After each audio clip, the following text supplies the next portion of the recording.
ஓம் சாந்தி. எல்லோரும் சந்தோஷமாக இருக்கிறீங்களா? ஸோ மகாவிஷ்ணு அவர்கள் அந்த பள்ளியில் பேசும் பொழுது அந்த பிரச்சனை எல்லாருக்குமே தெரியும். ஸோ அது அவருக்கு எவ்வளோ பெரிய பிரச்சனையாக மாறும் அப்படிங்கிறது யாருக்குமே தெரிஞ்சிருக்காது, அவருக்கும் தெரிஞ்சிருக்காது. இதோடைய பின்னணி நீங்கள் எடுத்து பார்த்தீங்க அப்படின்னா, அது நம்ம எல்லோருக்கும் அது தேவையானது. நம்ம வாழ்க்கையில் எல்லோரும் செய்கிற ஒரு தப்பைத்தான் அங்கே அவரும் செய்கிறார். நம்ம எல்லோருக்கும் எப்படி ஒரு பிரச்சனை திடீர்னு நிற்கிதோ அதே மாதிரி தான் அவருக்கும் நிற்கிது. திடீர்னு ஒருத்தர் ஏந்திரிச்சு நீங்கள் பேசுகிறது தப்பு அப்படிங்கிறது ஒருத்தரை நிலைக்குலைய செய்யும் உள்ளுக்குள்ளே. ஏன்னா அத்தனை பேர் முன்னாடி எல்லோரும் நம்மளை ஒரு பெரிய லெவலில் வச்சு பார்க்குறாங்கன்னு தெரிகிற இடத்துல நம்ம அவமானப்படுத்தும் போது நம்மளுடைய அசுரகுணம் வெளிப்பட ஆரம்பிச்சிடும். ஸோ இதை மகாபாரதத்தில் ஸ்ரீகிருஷ்ணரை இந்த மாதிரி சிசுபாலன் அவமானப்படுத்துவோம். ஸ்ரீகிருஷ்ணரை கடவுளாக நினைக்கக்கூடிய அத்தனை பேரும் அங்கே இருப்பாங்க அந்த சபையில். அவரை ரொம்ப உயரமான இடத்தில் வச்சு பார்ப்பாங்க. யுதிஷ்டிரன் தர்மருடைய முடிசூட்டு விழாவில் அப்போ மேடையில் கிருஷ்ணருக்கு அந்த முக்கிய ஸ்தானம் கொடுக்கப்படும். ஸோ திடீர்னு உள்ளே வருவான் சிசுபாலன். இவன் ஒரு பொம்பளை பொறுக்கி, இவனுக்கு எதுக்கு இது, இவன் வஞ்சகத்தினால தான் ஜெயிச்சான்ட்டு பல விதமான குற்றச்சாட்டுகள், கிட்டத்தட்ட 100 குற்றச்சாட்டுகளை அடுக்கிட்டு அபாண்டமாக பழி சுமத்திக்கிட்டே இருப்பான் ஸ்ரீகிருஷ்ணர்கிட்ட. ஸ்ரீகிருஷ்ணர் சிரித்தபடி இருப்பார். அப்போ பலராமன் கேட்பார், அவங்க அண்ணன், அவன் என்னமோ உன்னை புகழற மாதிரி சிரிச்சுக்கிட்டு இருக்கிற, உன்னை அவமானப்படுத்துகிறான் தெரியலையா உனக்கு? எல்லாரும் டென்ஷன் ஆவாங்க. ஆனால் அவர் சிரித்த முகம் மாறாமல் இருப்பார். அதுதான் முக்கியமான விஷயம். அதை தான் நம்ம மகாவிஷ்ணு அவர்கள்கிட்டெல்லாம் நிறைய வீடியோவில் சொல்கிறது. சித்தர்கள்னு போகிறது உங்களை காப்பாற்றாது, உங்கள் குணத்தை மாற்றாது. சுவாசத்தை கவனித்தால் எப்படி குணம் மாறும்? அமைதியான இடத்துல நீங்கள் அமைதியாக இருக்கலாம், இந்த மாதிரி சூழ்நிலையில் அது இருக்க முடியாது. ஸோ அப்போ அதுக்கு தான் அந்த மகாபாரதம், ராமாயணம், பைபிள், குரான், இதில் இந்த ரகசியம் இருக்கும் எல்லாத்துக்கும் மேலே. ஆனால் அதுலேயும் இப்படி இருக்கிறாங்கன்னு இருக்கும், ஆனால் அது எப்படி அவங்களால முடியுதுன்ற ரகசியம் இருக்காது. அது இறைவன் இப்போ பிரம்மகுமாரிகள் மூலமாக நேரடியாக சொல்லிக் கொடுக்குறார். அது எப்படி சாத்தியம் அப்படின்னா, அந்த சகோதரருக்கான பதிலும் நம்ம சொல்லிடலாம். அந்த தமிழ் ஆசிரியர் சங்கர் அவர்கள் ஆல் ஆர் ஈக்குவல் அப்படின்னு சொல்கிறார் இல்லையா? ஸோ ஆல் ஆர் ஈக்குவலாக எப்படி இருக்க முடியும்? நான் ஊனமாக இருக்கிறேன், நீ ஆரோக்கியமாக இருக்கிற, எப்படி நீ நானும் சமம்? நான் கருப்பாக இருக்கிறேன், நீ வெள்ளவெளேர்னு இருக்கிற, எப்படி நானும் நீயும் சமம்? நான் பிச்சைக்காரனாக இருக்கிறேன், நீ பணக்காரனாக இருக்கிற, எப்படி நீ நானும் சமம்? அது லாஜிக்கே இல்லைல்ல. எப்படி சமமாக இருக்க முடியும்? சமமாக எப்படி பார்க்க முடியும்?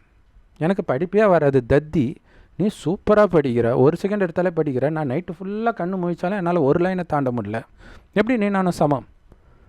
எங்கேயாவது அந்த மாதிரி சமமாக எல்லாரும் இல்லை, 2 பேரை பார்த்துருக்குறீங்களா ஒரே மாதிரி? கடவுள் சொல்கிறார், வாய்ப்பே கிடையாதுன்றார். தோற்றத்தில் கூட ஒரு சிலர் அப்படியே லுக் அலைக்குன்னு சொல்லுவாங்களே. இப்போ கூட முன்னாள் முதல்வர் ஜெயலலிதா அவர்கள் மாதிரியே ஒரு சகோதரி வைரல் ஆகுறாங்க. ஸோ அது எப்படின்னு தெரில, ஏஐயா இல்லை நிஜமாகவே அவங்களுடைய முகம் அந்த மாதிரி இருக்கான்னு தெரில. பட் அதுக்காக அப்படியே 100% ஜெயலலிதா அவர்கள் மாதிரியே இருக்கிறாங்கன்னு சொல்ல முடியாது. பார்த்தா அவங்களுடைய ஞாபகம் வருது நமக்கு, அவ்வளோதான். அதேமாதிரி சில்க் ஸ்மிதா மாதிரி இருந்தாங்க. எம்ஜிஆர் மாதிரி ஒரு கேரளாவில் ஒரு சகோதரர் போட்டுட்ருக்காரு. ஆச்சரியமாக இருக்குது. பட் ஆனால் 100% ஒரே மாதிரி இருக்க மாட்டாங்க. தோற்றத்திலே அப்படின்னா குணத்தில் கண்டிப்பாக வித்தியாசம் இருக்கும்ன்ற. ஆனால் அந்த வித்தியாசத்தை பார்க்கக்கூடாது. ஏன் பார்க்கக்கூடாது? பார்த்தீங்கன்னா இல்லையா, இப்போ நாஸ்திகர்கள்லாம் அதை எதிர்க்கிறதுக்கு காரணம் என்னென்னா, இதை வைத்து நீ என்னை மட்டம் தட்டுற, நீ உயர்ந்த ஜாதின்னு நினச்சிட்டு நான் தாழ்ந்த ஜாதின்ட்டு நீ என்னை மட்டம் தட்டுற அப்படிங்கிறது தான் பெரியார், அம்பேத்கர் இவங்கெல்லாம் சொன்னது. அதில் இன்னும் ஒரு படி மேலே போய் அம்பேத்கர் என்ன சொன்னார்னா, அவர் ஹரிஜன் அப்படின்ட்டு மகாத்மா காந்தி பேர் வச்சார். அதாவது ஹரியின் ஜனங்கள், கடவுளின் குழந்தைகள் அப்படின்ட்டு தாழ்த்தப்பட்டவர்களுக்கு. அதெல்லாம் எங்களுக்கு தேவையில்லை, நீ எப்பயும் எப்படி கூப்பிடுறியோ அப்படி கூப்பிடு, அப்போ தான் நாங்கள் தாழ்த்தப்பட்டிருக்கிறோம் தெரியும் அப்படிங்கிறார். ஸோ அவர் ஈக்குவாலிட்டியே விரும்பலையோ தெளிவு இல்லையோ அப்படிங்கிற மாதிரி ஒன்று வருது. ஸோ அது வேறு விஷயம். ஆனால் அப்படி சமமாக எப்படி பார்க்க முடியும்? அதை தான் அம்பேத்கர் சொல்கிறார், நீ நானும் சமமே கிடையாது, எதுக்கு என்னை அப்படியே உயர்த்தி வைக்கிற மாதிரி பேரை மட்டும் மாற்றுற, சமுதாயத்தில் அந்த அங்கீகாரம் இல்லையே அப்படிங்கிற மாதிரி சொல்கிறார். ஸோ இது வந்து ஸ்தூலமான விஷயம். ஸ்தூலமான விஷயத்தில் சமம் அப்படிங்கிறதுக்கே பேச்சே கிடையாது. வீடே ஒரு எம்ஜிஆர் பாட்டு வருமே, அண்ணாந்து பார்க்குற மாளிகை கட்டி பக்கத்தில் ஓலை குடிசை கட்டி பொன்னான உலகுன்னு பேர் வச்சா ஊரும் சிரிக்கும், பூமியும் சிரிக்கும், அந்த சாமியும் சிரிக்கும் அப்படின்ட்டு. ஸோ அது சாத்தியமாக முதல்ல சமமாக இருக்கிறது, அல்லது சமமாக ஆக்குறது தான் சாத்தியமா? எங்கேயுமே சாத்தியம் கிடையாது இல்லையா? ஸோ கம்யூனிஸ்ட் நாடு நார்த் கொரியாவில் அந்த மாதிரி பண்ணுறதுக்கு முயற்சி பண்ணி கடைசியில் பஞ்சத்தில் எல்லாம் செத்து போனது தான் மிச்சம். அவர் என்ன கடவுளா? எல்லாருக்கும் நாங்கள் எல்லாத்துக்கும் சாப்பாடு கொடுக்கோம். ஒரு டைமுக்கு அப்புறம் இல்லை. இப்போ அவனாக விட்டு இருந்தால் கூட யாரோ ஒருத்தன் பணக்காரனாக இருப்பான், அதில் நல்லவன் இருந்து ஹெல்ப் பண்ணுவான். அந்த மாதிரி தானே இப்போ இயற்கை சீற்றம் அந்த மாதிரி டைம்லலாம் இப்போ நிலச்சரிவு அப்போல்லாம் நிறைய பேர் ஃப்ரீயாக நிலம் கொடுத்தாங்க, வீடு கட்டி கொடுக்குறோன்றாங்க. ஒருத்தனாவது சம்பாதிச்சா அரசாங்கத்தினால் அது எப்படி முடியும்? ஸோ கடவுளுடைய பார்ட்டை மனிதன் எடுக்கணும்னு நினச்சா தோல்வி மட்டுமே மிஞ்சும். சரி, ஆனால் கடவுள் சொல்கிறாரு, நீங்கள் இந்த மாதிரி பார்க்கறதுனால என்ன ஆகுதுன்னா அகங்காரம் வருது. நான் உயர்ந்தவன் நினைக்கும் பொழுது உங்களை அறியாமல் வருது இல்லையா? அது பிளான் பண்ணி வருதுன்னு கூட சொல்ல முடியாது. அந்த பதவி வந்துடுச்சுன்னா போதை வந்துடும், பணம் வந்துடுச்சுன்னா போதை வந்துடும், அழகு வந்துடுச்சுன்னா திமிர் வந்துடும், அறிவு இருந்துச்சுன்னா இல்லை ஸ்கூல்லே நம்ம சொல்லுவோம் இல்லையா, அவன் நல்லா படிக்கிறேன்னு ஹெட் வெயிட்டு அப்படின்வாங்க. ஸோ இந்த மாதிரிலாம் வருது. ஒருவேளை அவனுக்கு ஹெட் வெயிட் இல்லாட்டினா கூட இவன் அப்படி நினைக்கிறது அதுவும் இருக்குது. அதனால் கடவுள் என்ன சொல்கிறார் அப்படின்னா, யாரும் சமம் இல்லை அப்படிங்கிறது உண்மைதான். அதே நேரத்தில் நீ இப்போ பார்க்குறது நிரந்தரம் இல்லை அப்படிங்கிறதும் ஞாபகம் வச்சுக்கோன்றார். இதுதான் இங்கே முக்கியமான விஷயம். அப்படின்னா இன்றைக்கி நீ யாரை ஊனமானவன்னு பார்க்குறியோ, ஏழைன்னு பார்க்குறியோ, முட்டாள் ஒன்றுத்துக்கும் உதவாதவன்னு பார்க்குறியோ, அதாவது அப்படியே இருக்கிறாங்களோ, அவங்க இந்த உலகத்தையே ஆண்ட ராஜாவாக மிகப்பெரிய புத்திசாலியாக ஒரு காலத்தில் இருந்தாங்கன்னு உனக்கு தெரியுமா? அந்த முன்ஜென்மத்தை பற்றி பேசுனதுனால தானே அவர் பிற்போக்கு கருத்துன்னு சொல்கிறாரு. அந்த முன்ஜென்மத்தின் ரகசியம் அப்படி தெரியும் போது நமக்கு மரியாதை வரும். யாருன்னே நமக்கு தெரியாதே. அதுதான் புராண கதைகளில் பார்த்திங்கன்னா சிவன் பிச்சைக்காரன் வேஷம் போட்டு வந்தார், கிருஷ்ணர் பிச்சைக்காரன் வேஷம் போட்டு வந்தார்லாம் காட்டப்பட்டிருக்கும். ஸோ அதோடைய அர்த்தம் என்ன அப்படின்னா, இந்த உலகம் 5000 வருடம் முன்பு சொர்க்கமாக இருந்தது, அது இப்போ நரகமாயிடுச்சு. அந்த சொர்க்கத்தில் உயர்ந்த தேவதைகளாக இருந்தவர்களை தான் இன்றைக்கி கோயில் கட்டி கும்பிட்றோம். ஆனால் அந்த தேவதைகள் இப்போ எங்கே போனாங்க? அவங்க சிலையை வச்சு கும்பிட்றோம். உயிரோட்டமாக அவங்க எங்கே போனாங்க? எங்கேயும் போல. மறுஜன்மம் எடுத்து இதே பூமியில் சாதாரண மனிதனாக அனைத்தையும் இழந்தவர்களாக இருக்கிறாங்க. ஸோ அந்த சொர்க்கத்திலே உண்மையிலே எல்லோரும் சமமாக இருக்க மாட்டாங்க. அங்கே ராஜா இருப்பாங்க, பெரிய பணக்கார பிரஜை இருப்பாங்க, அடுத்தது நடுத்தரம், அப்புறம் ஏழை பிரஜை. ஏழை பிரஜைனா இங்கே இருக்கிற மாதிரி சாப்பாட்டுக்கு வழி இல்லாத ஏழை கிடையாது, அதெல்லாம் நிறையவே இருக்கும். ஒப்பிட்டு பார்க்கும்போது அவங்க ஏழை, அவ்வளவுதான். அங்கே இருக்கக்கூடிய கடைசி கீழ்மட்ட ஏழை கூட இங்கே இருக்கிற நம்பர் 1 பணக்காரனை விட மிகப்பெரிய பணக்காரனாக இருப்பான். அப்போ யோசிச்சு பாருங்கள். அதே மாதிரி அங்கே எல்லோரும் அழகாக இருப்பாங்க, பட் அதில் வரிசைக்கிரமப்படுத்தி இவங்க தான் அசிங்கம் அப்படின்ட்டு கடைசி நம்பரில் யார் இருக்கிறாங்களோ அவங்க இப்போ இருக்கக்கூடிய உலக அழகியை விட பல கோடி மடங்கு அழகியாக தான் இருப்பாங்க. ஸோ அப்படி இருப்பாங்க. பட் இருந்தாலும் அங்கே வரிசைக்கிரமம் இருக்கும், இங்கேயும் வரிசைக்கிரமம் இருக்குது. என்ன வித்தியாசம்? அங்கே வரிசைக்கிரமத்தை எதிர்க்க மாட்டாங்க. ராஜா குடும்பத்தில் பிறப்பவர்கள் தான் ராஜாவாக இருப்பாங்க, வேலைக்காரன் குடும்பத்தில் பிறக்கிறவன் தான் வேலைக்காரனாக இருப்பான். ஸோ அது அப்படியே தொடரும். இப்படி தான் எல்லா நாட்டிலையுமே இருந்தது ராஜா ராணி ஆட்சி. ஸோ இதில் என்ன ஆயிடுச்சு அப்படின்னா, மக்களாட்சி வந்தது இல்லையா, மகாத்மா காந்தி எடுத்துகிட்டு வரும்பொழுது ராஜாக்களுக்குள்ள ஒற்றுமை இல்லை. அதை வைத்து மற்றவர்கள் உள்ளே வராங்கன்றதுக்காக அதை எல்லாத்தையும் இணைக்கணும் அப்படிங்கிறதுக்காக ராஜ்யத்தை போக வச்சார். ஆனால் அவர் பண்ண பெரிய தப்பு என்ன அப்படின்னா, அதுக்கு பதிலாக மக்களாட்சி எடுத்துகிட்டு வந்தாங்க இல்லையா. ராஜா மக்களை ஆள்வது உயர்ந்ததா, மக்களே மக்களை ஆள்வது உயர்ந்ததா? ஆனால் மக்களே மக்களை ஆள்வது தான் உயர்ந்தது அப்படின்னு நம்ம நம்பிட்டு இருக்கிறோம். ஆனால் யோசிச்சு பாருங்களாம், இன்றைக்கி வரக்கூடிய லஞ்சம் அதெல்லாம் கூட ஒரு பக்கம் விட்டுருங்க. ஏன்னா அது இப்போ நார்த் கொரியா போன்ற இடங்களில் சர்வாதிகாரம் இருக்கிற இடத்துலையும் சுரண்டி சுகபோகமாக இருக்க தான் செய்கிறாங்க. அது மக்கள் அடிப்படையில் சுயநலம் ஆயிட்டாங்க. அது ஒரு பிரச்சனை. அடுத்தது இன்னொரு பிரச்சனை என்ன அப்படின்னா, இந்த மக்களாட்சியில் 5 வருஷத்துக்கு ஒரு முறை அல்லது 4 வருஷத்துக்கு முறையிலும் தேர்தல் நடக்குது ஒவ்வொரு நாட்டிலையும். அப்போ இப்போ என்னன்னா, அதோட அவங்க பதவி போயிடும்.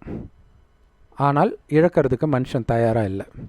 அப்போ என்ன பண்ணுறான், இன்னொருத்தன் ஆட்சிக்கு வரக்கூடாதுன்னா முடிஞ்ச அளவுக்கு அவன் மேலே புழுதியை வாரி இறைக்கணும். அதே மாதிரி அவங்களும் ஆட்சியை பிடிக்கணும்னா ஆண்டவர்கள் மேலே புழுதியை வாரி இறைக்கணும். அவங்க மீண்டும் ஆட்சிக்கு வந்தால் அவ்வளவுதான், அவங்க ஆட்சிக்கு வந்தாலே அவ்வளவுதான் அப்படின்ட்டு தேவையில்லாமல் இந்த விஷயம் ராஜாவாக இருக்கும்போது நடக்காது இல்லையா? அவங்க கவலைப்பட மாட்டாங்க, நான் தான் ராஜாவாக இருக்க போகிறேன், நான் எதுக்கு இன்னொருத்தர் மேலே வந்து புழுதியை வாரி இறைக்கணும். இதனால் என்ன ஆச்சுன்னா, மக்கள் கவலைப்பட மாட்டாங்க. ராஜா ஆண்டா ராமன் ஆண்டா என்ன, ராவணன் ஆண்டா என்ன, அதுக்கு எங்களுக்கும் சம்மந்தம் கிடையாது. எங்களை பொறுத்த வரைக்கும் ராஜா அப்பா அம்மா மாதிரி, அவ்வளோதான். யார் வந்தாலும் சரி, யாரை பற்றி நெகட்டிவ் எண்ணம் யோசிக்க வேண்டிய அவசியம் கிடையாது. ஆனால் இப்போ திரும்ப திரும்ப திரும்ப அரசியல்வாதிகள் ஒருவரை ஒருவர் தப்பாக பேசுகிறதுனால என்ன ஆகிடுது, அப்போ மொழியை வைத்து, குறிப்பாக மதத்தை வைத்து உலகம் முழுவதும் அரசியல் நடக்குது. கடவுள் நம்பிக்கை உள்ளவர்கள் மெஜாரிட்டியாக யார் இருக்கிறாங்களோ அவங்க ஒரு பக்கமும், கடவுள் நம்பிக்கை இல்லாதவர்கள் என்ன பண்ணுவாங்கன்னா, மைனாரிட்டியாக இருக்கக்கூடிய மதத்தை எல்லாம் ஒன்றா சேர்த்துக்கிட்டு அவங்களுக்கு எதிராக எல்லா இடத்துலையும் இந்த பிரிவினை இருந்துக்கிட்டே இருக்கும். அதுக்கு காரணம் வந்து இந்த 5 வருட மக்களாட்சி தான். அப்படி இல்லைன்னா இது நடந்தே இருக்காது பாருங்கள். ஸோ இதனால தான் சொல்லப்படுறது, சொர்க்கத்தில் சாத்தானே கிடையாது, மாயையே கிடையாது. மாயினா காமம், கோபம், பற்று, பேராசை, அகங்காரம். ரொம்ப அழகாக இருப்பாங்க, ஆனால் மனம் கொஞ்சம் கூட சலனமாகாது. இப்போ எப்படி குழந்தை பிறக்குன்னா, கணவனும் மனைவியும் நமக்கு ஒரு வாரிசு வேணும்னு நினைக்கும் போது மனைவி கர்ப்பம் அடைவாள். ஸோ அப்படி இருந்தாங்க. ஆனால் எப்போ இதுக்கெல்லாம் காரணம் ஆத்மான்ற உணர்வில் இருந்தாங்க. ஆத்மா புருவமத்தில் நட்சத்திரம் மாதிரி ஜொலிக்கினால்தான் இங்கே பொட்டு வைக்கிற பழக்கம் இருக்குது. அதனால தான் ஒருவரை ஒருவர் ஆத்மானே அங்கே பார்த்துட்ருப்பாங்க. ஆத்மா தான் பேசுது, ஆத்மா தான் பார்க்குது, ஆத்மா தான் இந்த காரியத்தை செய்யுது அப்படின்ற உணர்வு இயல்பாக இருக்கும். அதாவது உடலில் போகாமல் கவனம் ஆத்மாவில், கண்ணுக்கு தெரியாத ஆத்மாவில் இருக்கும். அதனால் வெளி உலக கவர்ச்சியிலோ உடல் கவர்ச்சியிலோ அவங்க மயங்க மாட்டாங்க. அப்படி மயங்கும் பொழுது தான் காமம் வரும், கோபம் வரும், பற்று வரும், பேராசை வரும், அகங்காரம் வரும். ஆனால் ஆத்மாவுடைய உண்மையான குணமே ஆனந்தம். அதிலேயே மூழ்கி இருக்கிறதுனால சதா ஆனந்தமாக திருப்தியாக இருப்பாங்க எல்லோரும். ஸோ அதனால் நான் வேலைக்காரனாக இருக்கான், அவன் ராஜாவாக இருக்கான். இத்தனைக்கும் பார்த்திங்கன்னா அங்கே தங்க செங்கற்களால் கட்டப்பட்ட மாட மாளிகை இருக்கும். இப்போ தங்கம் வந்து போட்டுக்கிறது கூட கிடையாது, எல்லாம் கவரிங் தான். அதையுமே காதோடு அறுத்துட்டு போகிறாங்க. உலகம் இன்றைக்கி அவ்வளோ மோசமாகிடுச்சு. அங்கே தங்க வைடூரியம் கொட்டி கிடக்கும். இப்போ ஒரு ராஜா இருக்கிற பெரிய மகாராஜா, நம்பர் 1 மகாராஜானா ஸ்ரீ நாராயணன், அவருடைய ராஜ்யம் தான் முதல்ல நடக்கும். அதனால தான் சொர்க்கவாசல் திருப்பழா பெருமாள் கோயிலில் கொண்டாடுறாங்க. ஸோ அப்போ ஆனால் அவங்க அங்கே இருக்க மாட்டாங்க. அவங்க பாட்டுக்கு வெளில போய் ஜாலியாக சுற்றிட்டு இருப்பாங்க. வீட்டில் வேலைக்காரங்க தான் இருப்பாங்க, அவங்களும் சுற்ற போவாங்க. ஆனால் அங்கே கதவு ஜன்னலே இருக்காது, லாக்கர், பீரோ இதெல்லாம் இருக்காது. எல்லாமே வெளியிலே தான் இருக்கும். யாருக்கும் திருடணுன்ற எண்ணமே வராது. ஏன்னா எல்லோரும் ஆத்ம உணர்வில் தனக்குத்தானே திருப்தியாக இருப்பார்கள். அதுதான் இங்கே விஷயம். எப்போவுமே ஒரே மாதிரி யாருமே இருக்கிறது கிடையாதுன்றது அசைக்க முடியாத உண்மை. காட்டுங்க, யாரையாவது காட்டுங்க, எந்த நாட்டிலையாவது எல்லாம் ஒரே மாதிரியே இருக்கிறாங்கன்னு காட்டுங்க, இல்லையா? கண்டிப்பாக வித்தியாசமாக இருக்கும். குணத்திலும் அப்படித்தான். இன்னும் கேட்டிங்கன்னா, நம்மளுடைய குணமே பார்த்திங்கன்னா முந்தைய நிமிடத்தில் நினைத்த மாதிரி இப்போ நினைக்க மாட்டோம், உடனே மாறும் டக்குன்னு. அதுக்கு எதிராக நீங்களே மாறி நினைப்பீங்க. 10 வருஷத்துக்கு முன்னாடி இருந்த உங்களுடைய சித்தாந்தத்துக்கும் இப்போ இருக்கிறதுக்குமே வித்தியாசமாக இருக்கும். அடுத்த 10 வருஷத்தில் இன்னும் மாறும். ஸோ இப்படி மாறிக்கிட்டே இருக்கிறது தான். இதில் எங்கே சமம்னு இருக்குது? மாறாதது மாற்றம் ஒன்று தான் அப்படின்னு சொல்கிறாங்க இல்லையா? ஸோ அப்போ இங்கே என்ன விஷயம்னா, வித்தியாசமாக இருக்கிறது பிரச்சனை கிடையாது. ஆனால் அது உங்களுக்குள்ள சுயநலத்தை, இந்த காமன்ற உணர்வையோ, கோபன்ற உணர்வையோ, பற்றுன்ற உணர்வையோ, பேராசை அகங்காரன்ற உணர்வையோ தூண்ட விடாமல் பார்த்துக்கணும். நான் முதலாளியாக இருக்கிறேன், என் வீட்டில் ஒரு ஏழை பெண் ரொம்ப அழகாக வேலை செய்கிறான்றதுனால அவள் மீது நான் இச்சைப்படுறேன் அப்படின்னா அந்த காமம் தான் அங்கே பிரச்சனை. இவன் பணக்காரனாக இருக்கிறது பிரச்சனை கிடையாது.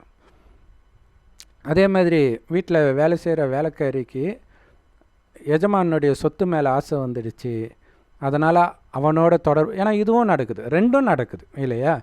ஸோ அப்படி சொத்தை அபகரிக்க நினைக்கிறது அதுவும் நடக்குது, நிறைய இடங்களில் நடக்குது. ஸோ அப்போ இவ வேலைக்காரியாக இருக்கிறது பிரச்சனை இல்லை, ஆனால் இவளுக்குள்ளே இருக்கிற அந்த பேராசை தான் பிரச்சனை. ஸோ தனக்குத்தானே ஒவ்வொருத்தரும் திருப்தியாக இருந்திருந்தால் எந்த பாவமும் நடந்திருக்காது. பாவமே நடக்காமல் இருந்திருந்தால் இன்றைக்கி உலகத்தில் இத்தனை இயற்கை சீற்றமும், இத்தனை நோயும், உடல் ஊனமோ அல்லது புத்தியில் உள்ள வித்தியாசம் இருக்கும். பட் ஆனாலும் ரொம்ப மோசமாக ட்ரக் அடிக்ட்டு, பெண் பித்தன், கற்பழிப்பு, இந்த மாதிரி ஒரு மனநோயாளி ஆகிறது, அந்த நிலைமைக்கு போயிருக்க மாட்டோம். ஸோ இயற்கை சீற்றம் விதவிதமாக நோய் வரல, நாளுக்கு நாள் கற்பழிப்பு அதிகமாகிறது பார்க்குறோம், இயற்கை சீற்றமும் அதிகமாகிறது பார்க்குறோம். இது ரெண்டுத்துக்கும் உள்ள லிங்க்கு கூட தெரியலன்னா என்னன்னு நம்ம சொல்கிறது இல்லையா? ஸோ ஜஸ்ட்டு நீங்கள் உங்கள் மனம் அமைதியாக இருந்தாலே புத்தி வேலை செய்ய ஆரம்பிச்சிடும். நம்ம நிறைய குப்பையை உள்ளே போட்டுக்கிட்டே இருக்கிறோம், அதனால தான் வேலை செய்ய மாட்டேங்குது. ஸோ அதனால் இப்போ கடவுள் என்ன சொல்கிறார் அப்படின்னா, ஆத்மாவை பாருன்றார், உடம்பை பார்க்காத. உடம்பை பார்க்கும்போது வித்தியாசம் தெரியும். ஆத்மாவுடைய நடிப்பும் வித்தியாசம்தான், ஆனால் உனக்கு தெரியாதே இந்த ஆத்மா என்னென்ன நடிப்பு நடிச்சிட்டு வந்ததுன்னு. என்னுடைய ஆத்மா முன் ஜென்மத்தில் என்னவாக இருந்ததுன்னே எனக்கு தெரியாது. அப்போ மற்றவர்களுடைய ஆத்மாவை பற்றி எனக்கு என்ன தெரியும்? வெறும் ஆத்மாவை பாருங்கள், ஆத்மாவுக்கு பேர் கிடையாதுன்றார். ஏன்னா உடல் கொண்டு தான் நடிக்கும் இல்லை. இப்போ இந்த உடலுக்கு எங்கள் அம்மா சரவணன் பேர் வைக்கிறாங்க, அடுத்தது நான் இறந்து வேறு உடம்பு எடுக்கும்போது எனக்கு கௌதமின்னு பேர் வைக்கலாம், அடுத்தது ஒரு பேர் வைக்கும்போது சரளான்னு வைக்கலாம். ஆண் பெண்ணாக மாறி மாறி பிறப்போம். பக்தியில் சொன்ன மாதிரி ஆடாக மாடாக இப்படியெல்லாம் மனிதர்கள் ஒருபோதும் பிறக்கிறது கிடையாது. சரி, இப்போ யாரோடைய நடிப்பு எப்படி எப்படி இருக்கணும் உங்களுக்கு தெரியவே தெரியாது. இன்றைக்கி யாரெல்லாம் ரொம்ப கீழானவர்களாக இருக்கிறாங்களோ அவங்களாம் மிக உயர்ந்தவர்களாக இருந்தவர்கள். மிக உயர்ந்தவர்களாக இருந்தவங்க தான் அதிகமாக பாவம் செஞ்சுட்டு வந்ததுனால அந்த பாவத்தின் பலனாக அனைத்தும் இப்போ அபகரிக்கப்பட்டிருக்கிறாங்க. ஆனால் உண்மை என்ன தெரியுமா? அப்படி ராஜாவாக இருந்தவர்கள் சொர்க்கத்தில் எந்த பாவமும் செய்ய மாட்டாங்க, நரகத்தில் தான் உடல் உணர்வில் காமம், கோபம், பற்று, பேராசை, அகங்காரத்துக்கு அடிமையாகி பாவம் செய்ய செய்ய கொஞ்சம் கொஞ்சமாக எல்லாத்தையும் இழந்து இப்போ அனைத்தையும் இழக்கிற நிலைமைக்கு வந்தாச்சு ஆல்மோஸ்ட் எல்லாருமே. ஆனால் அதுலேயும் ரொம்ப கீழே இருக்கிறாங்க பார்த்தீங்களா, அவங்க தான் இந்த ஞானத்தையே எடுப்பாங்க. ஏன்னா தேவதையாக இருந்தவங்க அவங்க தான், அவங்களுக்கு தான் இந்த ஞானம் புரியவும் செய்யும், பிடிக்கவும் செய்யும், ஃபாலோ பண்ணக்கூடிய தைரியமும் இருக்கும். ஏன்னா இந்த 5000 வருடத்தில் என்ன நடந்ததோ அதே தான் திரும்ப திரும்ப நடக்கும். இந்த 5000 வருடத்தை ஒரு கல்பம்னு சொல்லுவோம். கல்பமாக ஒரே விஷயந்தான் நடக்கும். அப்போ இங்கே ராஜாவாக இருந்தவங்க ஏற்கனவே இங்கே ஏழையாக இருந்து ராஜாவாகி இருக்கிறான், மறுபடியும் ஏழை ஆகிட்டான், மறுபடியும் ராஜாவாகிறான். அதனால தான் கடவுளை ஏழை பங்காளன் அப்படின்னு சொல்லப்பட்டிருக்கும். இயேசு கிறிஸ்து சொல்லுவார், பணக்காரன் கொடுக்குற 1,00,000 ரூபாவும் ஒரு ஏழை விதவை பெண் கொடுக்குற 1 ரூபாவும் என் பார்வைக்கு அல்லது கடவுளின் பார்வைக்கு சமமே அப்படின்ட்டு. அப்போ ஏழைக்கு தான் அதிக ப்ரிஃபரன்ஸ் கடவுள் கொடுக்குறார். அவன் பாவம் செஞ்சுருக்கிறான், ஏழையாக இருக்கிறான், அது ஓகே. இப்போ எதுவும் இல்லைன்னும் பொழுது அதையும் கொடுக்க தயாராக இருக்கிறான் பாருங்கள், அதுதான் பெரிய விஷயம். ஏன்னா இங்கே கடவுளுடைய ஞானமே ஆத்மான்னு உணர்ந்து ஆத்மாவின் தந்தை சிவபரமாத்மாவை நினைக்கணும். அவரை தான் அல்லா பரமபிதான்றோம், கடவுள் ஒருவரே. அவரை எந்த அளவுக்கு நினைவு பண்ணிக்கிட்டே இருக்கிறீங்களோ, ஒருவரை ஒருவர் ஆத்மான்னு மட்டும் பார்க்குறீங்களோ, உடல் பக்கமே கவனம் போகக்கூடாது, அந்த அளவுக்கு ஆத்மாவுடைய உண்மையான குணமான அன்பு, அமைதி, ஆனந்தம் மட்டுமே வெளிப்படும். அவர்களுடைய உடலையோ அந்த உடல் சார்ந்து அவர் இப்போ வெளிப்படுத்தக்கூடிய குணம் இல்லை, அந்த உடல் இப்போ பணக்காரனாக இருக்கலாம், புத்திசாலியாக இருக்கலாம், அதனால் அது கொஞ்சம் அகங்காரமாக இருக்கலாம், அதை எதுவுமே பார்க்காதீங்க, ஆத்மாவை பாருங்கள், ஆத்மாவுடைய ஆரம்பத்தை பாருங்கன்ற.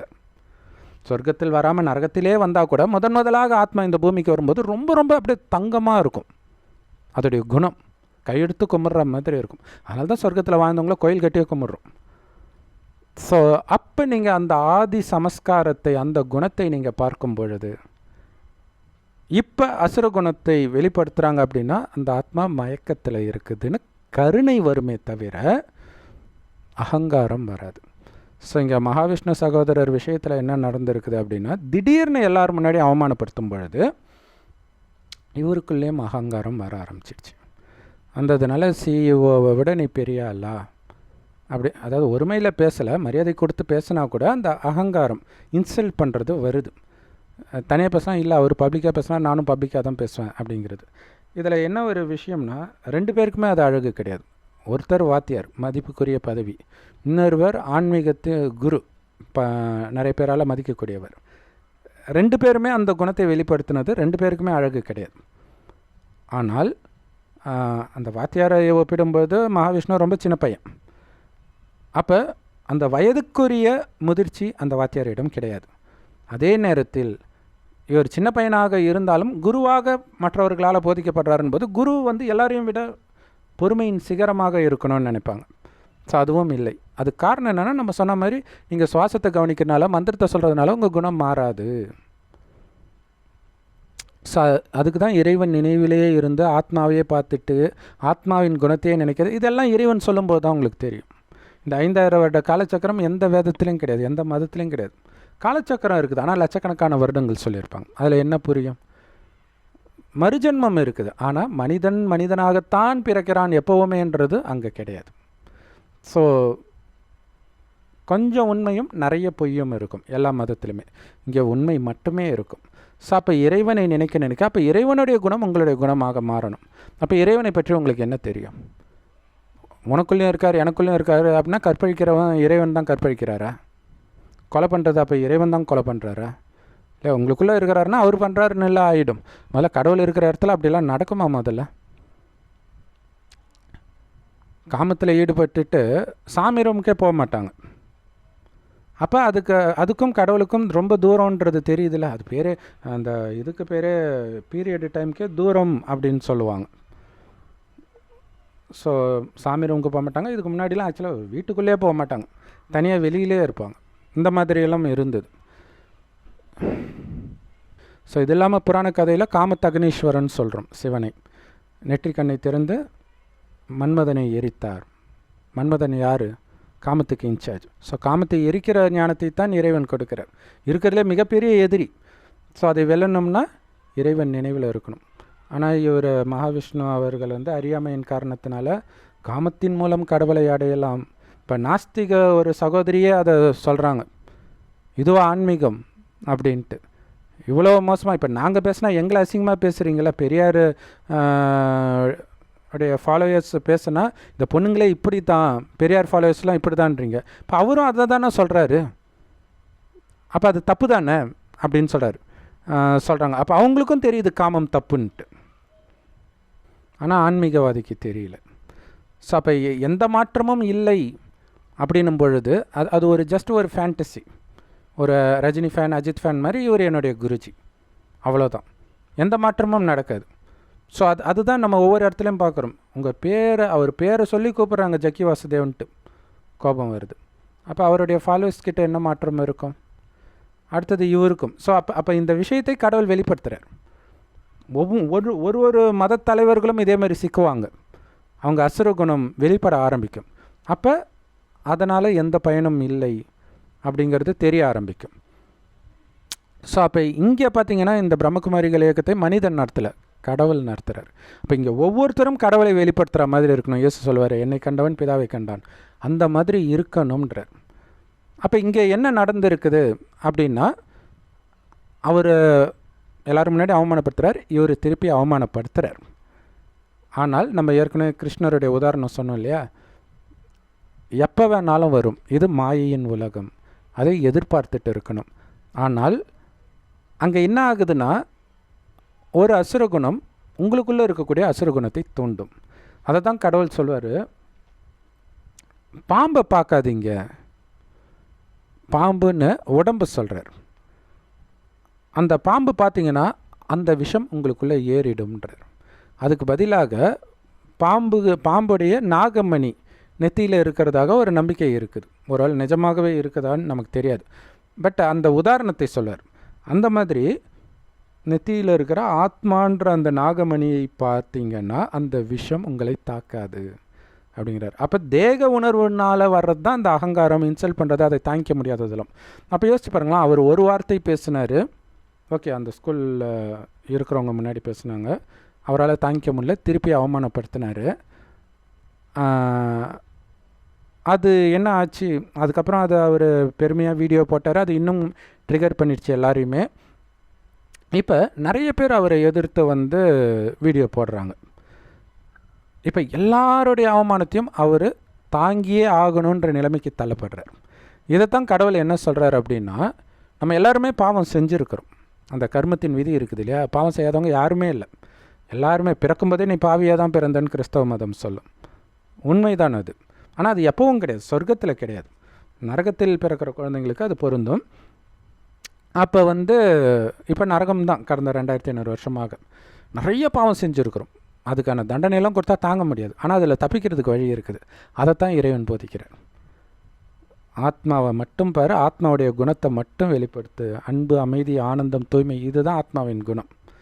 காமம், கோபம், பற்று, பேராசை, அகங்காரம் இது உடல் உணர்வின் குணம். ஸோ உடலையே பார்க்காமல் ஆத்மாவையே பார்த்துட்டு இருந்தால், பரமாத்மாவின் நினைவிலே இருந்தன்னா அவருடைய குணமே உன்னுடைய குணமாக மாறும். அப்போ இறைவன் பேசுகிற அந்த ஞானம் பிரம்மகுமாரிகள் மூலமாக முரளி அப்படின்னு போதிக்கப்படுது. ஸோ அதுதான் இறைவன் நேரடியாக பேசுகிறது ஒரு வயோதிகர் உடல் மூலமாக ஸோ அதை மட்டுமே கேட்டுக்கிட்டு, அதையே சிந்தனை பண்ணிக்கிட்டு, இறைவனை செவ்வானத்தில் நட்சத்திரம் மாதிரி சதா நினைவு பண்ணிக்கிட்டு, நானும் ஆத்மா, எனக்கு உடம்பே கிடையாது, செத்துட்டேன்னு புரிஞ்சுக்கோங்கன்றார். ஏன்னா கலியுகத்தில் உடம்புன்னு நினைத்தாலே, ஆண் நினச்சா பெண்ணை பார்த்தா காமம் வருது, நெருங்கியவர்கள் உங்களுக்கு எதிராக நடந்தால் துரோகத்தை தாங்காமல் கோபம் வருது, கொலைவெறி வருது, இதெல்லாம் நடக்குது இல்லையா. இப்போ ஆத்மாவை மட்டும் பாருங்கள். எதுவுமே என்னது இல்லைன்னு நினைங்க. நீங்கள் நினைக்காட்டினாலும் நிஜமாகவே உங்களது இல்லாமல் ஒரு நாள் போகும். அந்த நேரம் உங்களால் தாங்க முடியாது. பேர், புகழ், ஸோ இங்கேயும் அதான் நடந்திருக்குல்லையா. அந்த புகழுக்கு களங்கம் வரும்போது அவரால் தாங்கிக்க முடியல. அதுதான் பிரச்சனை. ஆனால் நம்ம நிறைய பாவம் செஞ்சுட்டு வந்திருக்கிறோம் இல்லையா, அதுக்கான தண்டனை பயங்கரமாக இருக்கும். ஆனால் அந்த தண்டனையிலேருந்து தப்பிக்கிறதுக்கு ஒரு வழி சொல்கிறாரு. நீங்கள் அமைதியாகவே இருந்துட்டிங்கன்னா, ஒரு பொண்ணு வழியே உங்ககிட்ட காமத்தை தோன்ற மாதிரி நடக்குது அப்படின்னா, நீங்கள் அமைதியாக ஆத்மாவை மட்டும், அது ஆத்மா சகோதரன், அந்த உணர்வில் மட்டும் உங்கள் கண்ணில் கொஞ்சம் கூட காமம் இல்லைன்னா அந்த பொண்ணு போயிடும். அதுவே ஒரு பெரிய இன்சல்ட் ஆகிடும். ஸோ அதுதான் அங்கே ராமர் மூக்கை வெட்டினார், லக்ஷ்மணன் சூர்பனகை மூக்கை வெட்டினாருன்றாங்களே, இதோடைய அர்த்தம் அப்படியே நடக்கிறது கிடையாது. நீங்கள் அவங்கள சகோதர ஆத்மாவாக, சகோதரி கூட கிடையாது, அந்த ஆத்மாவை மட்டும் பார்க்கும்போது அவங்களுடைய ஆசை உடைக்கப்படுது. டக்குன்னு அவங்களுக்குள்ள தெய்வீக குணம் தூண்டப்படும். ஸோ அதை புரிஞ்சுக்கணும். இப்போல்லாம் பார்த்திங்கன்னா 6வது 7வது படிக்கிற குழந்தைங்க, பெண் குழந்தைங்க, வழக்கமாக ஆண் குழந்தைங்க தான் லவ் ப்ரப்போஸ் பண்ணுறதெல்லாம் நம்ம கேள்விப்பட்டிருப்போம் நம்ம ஜென்ரேஷனில். இப்போ பெண்கள் தான் ரொம்ப மோசமாக இருக்கிறாங்க. 7வது படிக்கிற பொண்ணு ஒரு பையனை பேர் சொல்லி கூப்பிட்டு, சாரி அது எனக்கு வைக்கிது இப்படின்னு நினைக்கிறேன் இல்லையா, ஹார்ட் வைக்கிது கிளாஸ்லேயே. ஸோ இந்த மாதிரி நிறையா நடந்துட்டுருக்கு. இன்னொரு பொண்ணு நான் அந்த பையனை லவ் பண்ணுறேன்ட்டு எல்லாருக்கிட்டையும் தூது விட்டுது. ஸோ உலகம் ரொம்ப மோசமாக போயிடுச்சு ப்ரைவேட் ஸ்கூல்லே. ஸோ இது இப்படி தான் இருக்கும். இதுதான் கலியுகம். இதை உங்களால் மாற்ற முடியாது. ஆனால் நீங்கள் அமைதியாக இருங்க. உங்களுக்கும் இதுக்கும் சம்பந்தமே கிடையாது. இது கலியுகம், அப்படி தான் இருக்கும். விநாச காலத்தில் விபரீத புத்தின்றாங்க இல்லையா. அவன் பாவத்தை அதிகரிக்கும் போது தான் உலக அழிவும் நடக்கும், அவனுடைய அழிவும் நடக்கும். தெரிஞ்சுக்கிட்டு நீங்கள் பாட்டுக்கு அமைதியாக இருக்க வேண்டியது தான். வேணால் கருணைப்படலாம். பாவம் தன் அழிவை நோக்கி வேகமாக ஓடுறாரு என்னை திட்டுறதன் மூலமாக. ஆனால் நான் அமைதியாக இருக்கிறேன், அன்பாக இருக்கிறேன். என்ன பண்ணால் அவரை அமைதிப்படுத்த முடியும்? நான் அமைதியாக இருந்தாலே பெரும்பாலும் ஒரு சில சமயம்லாம் நம்ம எது பேசினாலும் கோபம் தான். அமைதியாக இருக்கிறதே பெஸ்ட்டு. அதை தான் கடவுள் கர்மயோகம் அப்படின்வார். இந்த சேவையே பண்ணும்போது இறைவனுடைய ஞானத்தை போய் நம்ம ஒரு பப்ளிக்கில் கோயிலில் போய் சொல்கிறோன்னு வச்சுக்கோங்களேன். அப்போ திடீர்னு ஒருத்தர் அது மாதிரி பிரச்சனை எனக்கு ஆகியிருக்குது. ஏன்னா நமக்கு அந்த படம் இப்போ கையில் அதோ இதிலே இருக்குமே, இங்கே இறைவன் போட்டிருக்கிறோம் இல்லையா. ஆக்சுவலாக நாங்கள் அடித்த நோட்டீஸில் எப்படி போட்டிருக்கோன்னா, எல்லா மதத்துக்கும் சேர்த்து போடலாம் அப்படின்ட்டு சிவன்/அல்லா/கர்த்தர்னு போட்டிருப்போம். நம்ம வேறு வெள்ளை ட்ரெஸ் வேறு போட்டிருக்கிறோமா. அவங்களுக்கு ஏற்கனவே வெள்ளை ட்ரெஸ்ஸை பார்த்தாலே கிறிஸ்டின் முடிவு பண்ணிடுறாங்க, பெந்தகோஸ்தன்ட்டு. அடுத்தது இதில் வேறு கர்த்தன் போட்டான். பக்கத்தில் சிவனெல்லாம் அவர் பார்க்கல, அல்லாவெல்லாம் பார்க்கல, கர்த்தர்னு போட்டிருக்க. நீ கிறிஸ்டின் தான், வெளில போடான்றார். விபூதி வேறு அன்றைக்கி வைக்கல, விபூதி கூட நீ வைக்கல, நீ எப்படி சிவன் கோயிலுக்கு வருவ அப்படி இப்படின்ட்டு பயங்கர பிரச்சனை ஆயிடுச்சு. என்ன பண்ண முடியும்? போய் சண்டையாக போட முடியும்? ஆனால் அதிர்ஷ்டவசமாக அந்த நேரம் வேறு ஒருத்தர் எங்களுக்கு பிரச்சனை பண்ணாங்க. அவங்க எங்களுக்கு பிரச்சனை பண்ணுறதை பார்த்து எங்களுக்கு முதல்ல பிரச்சனை பண்ண இவர் எங்களுக்கு சாதகமாகி அவங்கக்கிட்ட இது நியாயமா அப்படின்னு கேட்க ஆரம்பித்தார். ஸோ அது அமைதியாக இருந்தால் அந்த மேஜிக் நடக்கும். அமைதியாக இருந்தால் நமக்கு தானாகவே சப்போர்ட்டுக்கு வருவாங்க. ஸோ இங்கே மெயினாக கடவுள் சொல்கிறது என்னென்னா, இந்த மாதிரி சேவை செய்யும்போது கூட விடுபட்டு செய்யுங்கள்ன்றார். ஏன்னா இங்கே மெயினாக என்னென்னா, இறைவன் நினைவிலே இருக்கணும். இந்த ஞானம் எதுக்கு தெரியுமா மெயினாக கொடுக்கப்படுது? கலியுகம் அழிந்து இந்த பூமி சொர்க்கமாக போகுது. அந்த சொர்க்கத்துக்கு போகிறதுக்கு முன்னாடி சொர்க்கத்தின் குணங்கள் எல்லாம் உங்களுக்கு இருக்கணும். தனக்குள்ளே அந்த ஆத்ம உணர்வுலே இருக்கிறது, எல்லாத்துலேருந்தும் விடுபட்டு இருக்கிறது, உள்ளேருந்து வர ஆனந்தத்தில் மூழ்கி இருக்கிறது. நீங்கள் செய்கிற செயல்னால் ஆனந்தம் வரலாம், சேவை செய்தால் வரலாம், எல்லாம் வரலாம். ஆனால் அதிலிருந்தும் நீங்கள் விடுபட்டு இருக்கணும். அப்படி இருந்தால் ஒருத்தருக்கு பிடிக்கல, சரி ஓகே, நான் அமைதியாக இருந்தால் உங்களுக்கு பிடிச்சிருக்கா, ஓகேங்க, சாரிங்கன்ட்டு காலில் கூட விழுந்துட்டு வந்துடுங்க. டக்குன்னு அந்த மனம் ஆத்ம சாந்தி அடைஞ்சிருக்கும். ஒருவேளை மகாவிஷ்ணு அவர்கள் அப்படி பண்ணியிருந்தாருன்னு வச்சுக்கோங்களேன், எந்த பிரச்சனையும் வந்திருக்காது இல்லையா? ஆனால் அவர் புத்திசாலித்தனத்தை காட்ட போய் அந்த புத்திசாலித்தனத்தை ஊரே பார்க்கணுன்ட்டு வீடியோவும் போட்டது. ஸோ அது எதிர்பாராத விதமாக இப்போ அவருக்கே எதிராக திரும்பிடுச்சு. ஆனால் இப்போ நடக்கிற பிரச்சனை இருக்குல்ல, இது ஏற்கனவே செய்த பாவத்திற்கான தண்டனை. ஆனால் இதிலேருந்து தப்பிக்கிறதுக்கான வாய்ப்பு தான் அந்த வாத்தியார் மூலமாக வந்தது. அதை தான் கடவுள் சொல்வார், கடைசியில் தர்மராஜ் முன்னாடி நீங்கள் தண்டனை அனுபவிக்கிறதுலேருந்து காப்பாற்றுறதுக்காக உங்களுக்கு ஒரு பிரச்சனை ரூபத்தில் ஒரு மனிதனோ அல்லது ஏதோ ஒன்று வந்திருக்கும், அதை பயன்படுத்திக்கோங்க. எப்படி? அமைதியாக இருங்க, தானாக போயிடும். மகாபாரதத்தில் பீமனை நோக்கி அஸ்வத்தாமன் நினைக்கிறேன் பிரம்மாஸ்திரம் விடுவான். அப்போ அந்த பிரம்மாஸ்திரம் கரெக்டாக இலக்கை போய் தாக்கிடும். அப்போ கிருஷ்ணர் சொல்லுவார், பீமன்னாலே கதைக்கு ரொம்ப ஃபேமஸ் இல்லையா, அந்த கதாயுதத்தை கீழே போட்டுருன்னுவார். கீழே போடுன்னுவார், டக்குன்னு போட்டுருவான். உடனே அந்த பிரம்மாஸ்திரம் அவனை சுற்றிட்டு போயிடும். ஏன்னா நிராயுத பாணியை அது தாக்காது. எவ்வளோ பெரிய ரகசியம் பார்த்தீங்களா? அமைதியாக இருந்தால் தாக்காது. எப்போ அமைதியாக இருக்க முடியும்? இறைவன் நினைவில். மற்றபடி இது நிஜத்தில் நடந்தது கிடையாது. எந்த மதத்தின் விஷயமும் நிஜத்தில் நடந்தது கிடையாது. இந்த ரகசியத்தை கதை வடிவத்தில் சொல்லப்பட்டிருக்கு. அதை கதையாகவே நம்ம புரிஞ்சு யாருக்கோ நினச்சிக்கிறோம். யாருக்கோ இருக்கிறத நீங்கள் எதுக்கு விழுந்து படிக்கிறீங்க? யோசிச்சு பார்த்தீங்களா?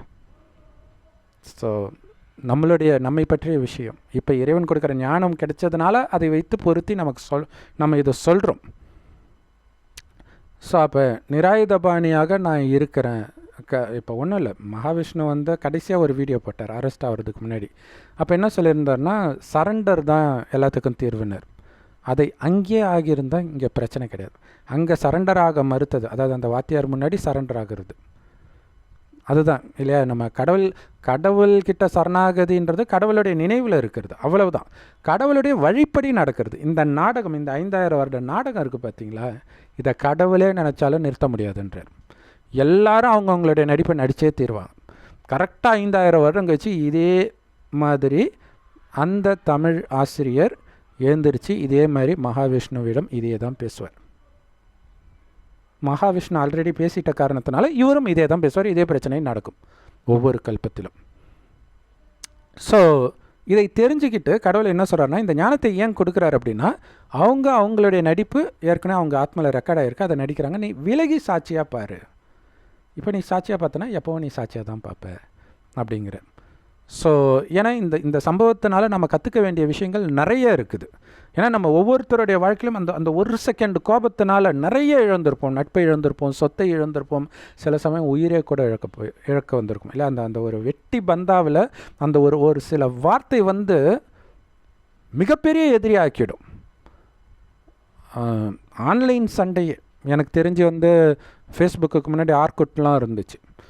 ஸோ அந்த டைமில் இந்த ஃபேன்ஸுக்குள்ளே, நடிகர்களுடைய ஃபேன்ஸுக்குள்ளே நடந்த சண்டை இப்போவும் அவங்க எதிரியாகவே இருக்கிறாங்க. அப்போ ஆர்குட்டு போய் ஒரு 14-15 வருஷம் இருக்கும்னு நினைக்கிறேன். அங்கே யாருன்னே தெரியாது, அது ஒரிஜினல் ஐடியா ஃபேக் ஐடியான்னு கூட தெரியாது. ஆனால் அந்த சம்மந்தப்பட்ட பேரை கேட்டாலே டென்ஷன் ஆகுறாங்கன்னா பார்த்துக்கோங்க, மனிதர்கள் எவ்வளோ பலகீனமாக இருக்கிறாங்க. அப்படி இருக்கும்போது நிஜத்தில் ஸோ அதுக்கு தான் என்னானாலும் அமைதியாக ஏற்றுக்கிறது. அதுதான் அங்கே இயேசுநாதர் சிலுவையில் சரண்டர் ஆகிறது. அவர் ஆரம்பத்தில் அப்படி கிடையாது, அதை புரிஞ்சுக்கணும். அவரை கடவுளாக்கிட்டதுனால கிறிஸ்தவர்கள் இதை ஏற்றுக்க மாட்டாங்க. பட் உண்மையில் பார்த்திங்கன்னா ஆரம்பத்தில் அவர் கோபக்காரராக தான் இருப்பார். அத்தி மரத்துக்கு சாபம் இடுவார், சாட்டையால் எல்லாரையும் அடிப்பார், இந்த மாதிரி விஷயங்கள்லாம் இருக்கும். ஆனால் கடைசி நேரத்தில் அவருடைய விழா எலும்பை குத்துவாங்க. அவரே சிலுவையில் குத்துயிரும் கொலையுருமா தொங்கிட்டு இருக்கும்போது, செத்துட்டானா எவ்வளோ நேரம் தான் இங்கேயே இருக்குதுன்ட்டு தண்ணி அடிச்சுட்டு ஈட்டியால் குத்துவான் கீழே இருக்கிறவன். அப்போ இயேசு வந்து, பிதாவே இவங்க என்ன பண்ணுறாங்கன்னு இவங்களுக்கே தெரியல, மன்னிச்சிடுங்க. அதுதான் டோட்டல் சரண்டர். அதாவது நாடகத்தை தடுத்து நிறுத்துறது கிடையாது, யாரையும் மாற்ற நினைக்கிறது கிடையாது, தன்னைத்தான் மாற்றிக்கொள்வது. இதுதான் ஆன்மீகம் இல்லையா? என்ன ஆனாலும் அதுலேயும் நான் அமைதியாக இருப்பேன். அதுக்கு தான் பிரம்மகுமாரிகள் மூலமாக கடவுள் சொல்லும் பொழுது, பிரம்மகுமாரிகளுக்காக கடவுள் சொல்லும்போது என்ன சொல்லுவார்னா, நீங்கள் எனக்கு சத்தியம் பண்ணணும். என்ன சத்தியம் அப்படின்னா, நாங்கள் கடவுளை அப்பான்னு தான் கூப்பிடுவோம், அப்பா தான் அவர் இல்லையா? ஸோ ஹிந்தியில் அப்பானா பாபா. பாபா, நீங்கள் எங்களை எங்கே உட்கார வச்சாலும் நாங்கள் உட்கார தயார், எது கொடுத்தாலும் நாங்கள் அந்த ட்ரெஸ்ஸை போட்டுக்க தயார், எது சாப்பிட கொடுத்தாலும் அதை சாப்பிட தயார் இல்லையா? ஏன்னா காலம் மாறுது, திடீர்னு சாப்பாட்டுக்கே ஒன்றும் இல்லாத நிலை வரும். கடைசியில் கோடி ரூபாய் கொடுத்தாலும் தண்ணி கிடைக்காதுன்ட்டு இப்போ அதை சொல்கிறாங்க இல்லையா? ஆராய்ச்சியில் சொல்கிறாங்க, இன்னும் 50 வருஷத்தில் நிறைய நாடுகள் வந்து கிரவுண்ட் ஜீரோவுக்கு போயிடும், ₹1,00,000 கொடுத்தாலும் தண்ணி இருக்காது. ஆல்ரெடி பெங்களூரில் தண்ணி பஞ்சம் வந்தது ஒரு மாதம் முன்னாடி, டெல்லியிலும் வந்தது, ஒரு பக்கம் பயங்கர வெள்ளமும் வருது. ஸோ எல்லாமே நடக்கும். நமீபியாவில் தண்ணியும் இல்லை, சோறும் இல்லை, அந்த மாதிரி நிலைமையில் இருக்கிறாங்க. ஆஃப்ரிக்காவில் நிறைய நாடுகள் அப்படி தான் இருக்குது. இப்போ இங்கேயும் நடக்கும் எல்லாமே.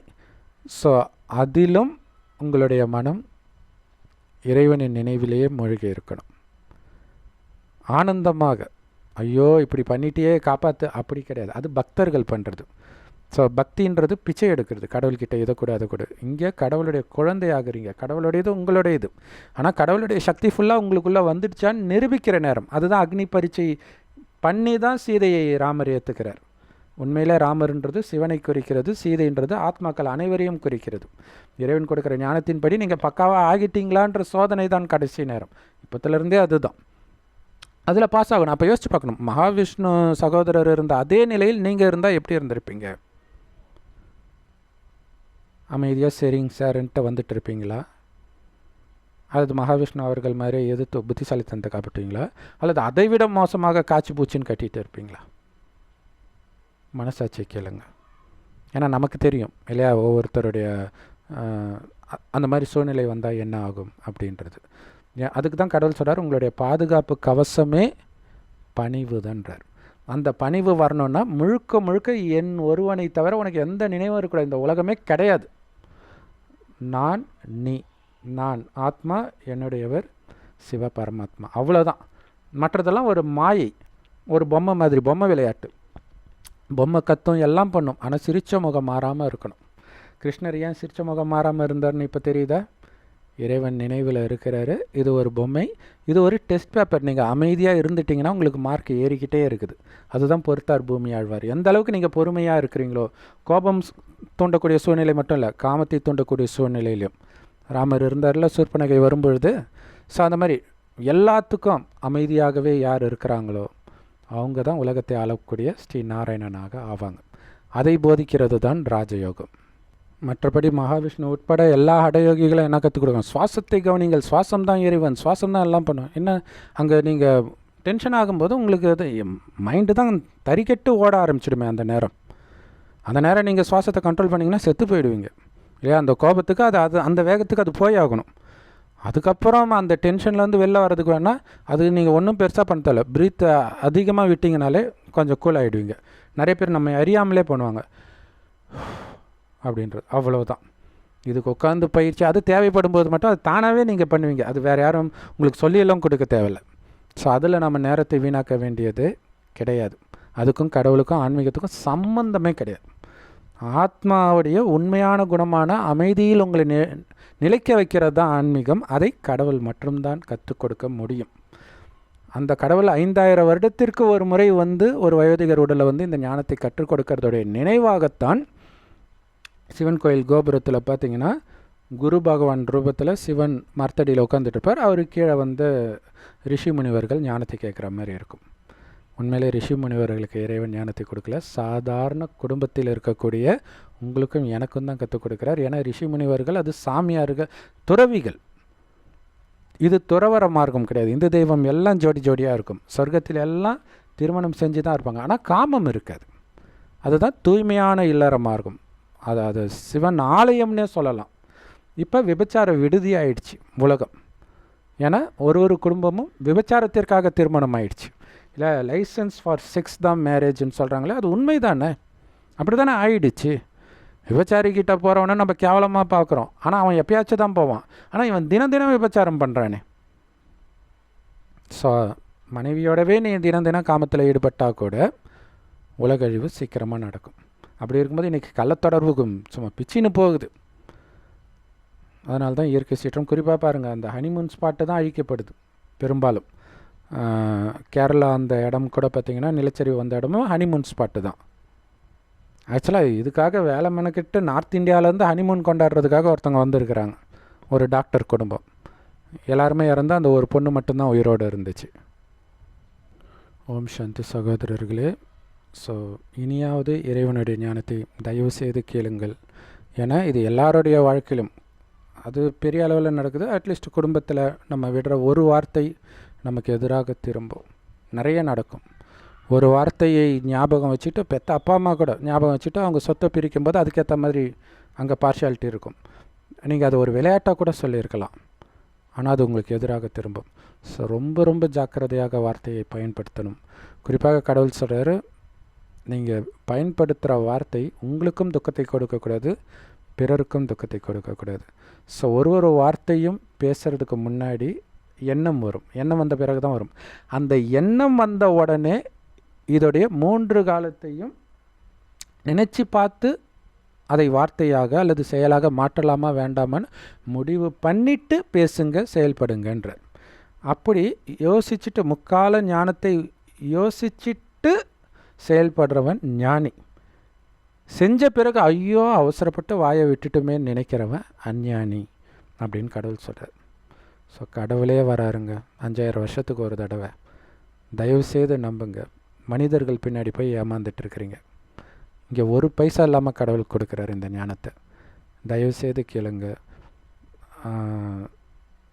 சந்தேகத்தோடு கூட கேளுங்க. எல்லா பிரம்மகுமாரி சென்டர்லையும் முற்றிலும் இலவசமாக இந்த ஞானம் கிடைக்கிது. யூடியூப் வெப்சைட்ஸில் இருக்க அதோட லிங்க் இந்த வீடியோக்கு டிஸ்கிரிப்ஷனில் கொடுக்குறோம். சந்தேகத்தோடு கூட கேட்டு பாருங்கள். உங்களுக்குள்ள மாற்றம் வருதான்னு உங்களுக்கே தெரியும் இல்லை? ஓம் சாந்தி. ஒன்றும் இல்லை, ஆத்மான்னு ஒன்று சிவபரமாத்மாவை நினைவு பண்ணிக்கிட்டே இருக்கணும். இதுதான் மெயின் சாரம். ஏன்னா என்றைக்காக இருந்தாலும் ஒரு நாள் நீங்கள் இதை கேட்டு தான் ஆகணும். ஏன்னா அப்போ தான் ஆத்மா மேலே போகும். உலக அழிவு வரும்பொழுது எப்படா மேலே போகணும், கரண்ட் இருக்காது, எதுவும் இருக்காது. நீங்கள் உடலை விட்டு உயிர் பிரிந்தாலும் அந்த இருட்டை கண்டு பயப்பட தான் செய்வீங்க. ஏன்னா அதே உடம்பு மட்டும்தான் இல்லை, குணம் அதே தான் இருக்கும். மனம் புத்திலாம் ஆத்மாவில் தான் இருக்குது. அதனால் துடிப்போம். சுற்றி இயற்கை சீற்றம் அப்படி பயங்கரமாக இருக்கும். ஒரே அலையில் உலகமே மூழ்கிற அளவுக்கு பெரிய அலையெல்லாம் வரும். அப்போ எப்படி இருக்கும் யோசிச்சு பாருங்கள். ஸோ அப்போ இறைவன் நினைவில் வேறு வழி இல்லாமல் நீங்கள் எல்லாத்தையும் இழந்து கஷ்டமெல்லாம் அனுபவித்து போகிறதுக்கு பதிலாக இப்போவே இறைவனோடு மட்டும் அனைத்து உறவையும் வச்சுட்டு இருந்தீங்கன்னா இப்போ நீங்கள் எந்த பாவமும் செய்ய மாட்டீங்க. அதற்கான தண்டனையிலேருந்து, இது முன்னாடி செஞ்ச பாவத்துக்கான தண்டனையில் இருந்தாலும் நீங்கள் தப்பிச்சிடுவீங்க. ஆனால் நீங்கள் செய்த பாவத்துக்கான தண்டனையிலேருந்து தப்பிக்கிறதுக்கான முயற்சி நீங்கள் தான் பண்ணணும். உங்களுக்காக இயேசுநாதர் வந்து உங்கள் பாவத்தை கழுவ மாட்டார். அதற்கான வழியை கடவுள் கொடுக்கிறார். இயேசுநாதர் உட்பட எல்லா மதஸ்தாபகர்களுக்கும் இந்த ஞானத்தை கொடுத்து முன்னேற்றுபவர் ஒரு இறைவன் தான். அவரை தான் அல்லாஹ் பரமபிதா சிவன் சொல்கிறது. கடவுள் ஒருவரே. அவர் பிறப்பிறப்பில் வராதவர். அதனால தான் சிவலிங்கம் வைக்கிறோம். லிங்கத்துடைய மேல் பகுதி தான் இதோடைய நினைவு, ஒலியுடைய நினைவு. கீழ்ப்பகுதி அவர் ஒரு வயோதிகர் உடலில் வரார், அவருக்கு பிரம்மன் பேர் வைக்கிறோம். அந்த பிரம்மாவுடைய வாய் தான் அது. அதுதான் கோமுகின்னு சொல்லுவாங்க. கோமுகினா பசுவின் வாய். ஸோ இது தெரியாமல் பக்தியில் அசிங்கமாக கதையை போட்டு எல்லா மதத்துலையுமே இல்லை, ஒரு மதத்தில் இந்த குறை இருக்குதுன்னு சொன்னால் உடனே சொல்கிறவன் எந்த மதமோ அந்த மதத்தில் உள்ள குறையை சொல்லுவாங்க. எல்லா மதத்துலையும் இருக்குது குறை. ஆனால் குறை இருக்குது இல்லை, அப்போ உண்மை வேறு எங்கேயோ இருக்குல்ல, அதை தெரிஞ்சுக்க ஏன் முற்பட மாட்டீங்க? அந்த உண்மையைத்தான் நாங்கள் சொல்லிகிட்டு இருக்கிறோம். பைபிள், குரான், ராமாயணம் எல்லாமே அட் எ டைமில் நம்ம போட்டுக்கிட்டு தான் இருக்கிறோம். ஸோ இயேசு சொன்னதான் ஞாபகம் வருது, மனம் திரும்புங்கள். ஓம் சாந்தி. தேங்க்ஸ் ஃபார் வாட்சிங். எங்கேருந்து மனம் திரும்பணும்? மனிதர்கள் கிட்டேருந்து, மனிதர்கள் படைத்த மதங்கள் வழிமுறைகள்லேருந்து கடவுளின் பக்கம், கடவுளின் வழிப்பக்கம், கடவுளின் ஞானத்தின் பக்கம் உங்கள் மனதை திருப்புங்கள். ஓம் சாந்தி.